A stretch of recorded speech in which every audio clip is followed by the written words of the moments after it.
Hundreds of private and public national and international investors attended the two-day event focused on the best practices in business.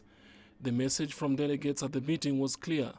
Africa's fast-growing economies need to adopt the best practice tools if they are to attract competitive investment and funding. They say that Africa is the next frontier for growth. If you mention frontier for growth, you necessarily need tools, methods, practices requested to meet this worldwide expectancy for growth in Africa. And second, our countries are by now in the middle of an economic change phase. We cannot continue to act as if the world had not changed. The world has changed, and yesterday's means of financing have become obsolete today. Yesterday, we could rely for our development on public assistance or debt.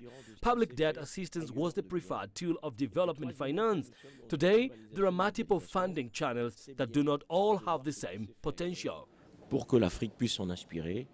According to Ali Usal, head of Africa Future, based in South Africa, communication is key in the growth of business in the world. The first part is about what their needs. Okay, so the portal, which operates on a web to mobile platform, is able to find out what they need, what they want. Is a form of a very powerful feedback, very powerful exchange of ideas and communication.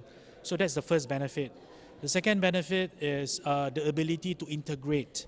So Togo businesses, SMEs in Togos, don't just deal amongst themselves, but how do they get ready to be integrated with the other businesses, with the other industries, with the other players within Africa and outside Africa. With economic growth in sub-Saharan Africa expected to top 5% in 2015, despite the downturn in commodity prices, there's a growing argument that Africa will need to become increasingly competitive in attempts to draw in capital and use the growth story to build lasting infrastructure to create competitive economies.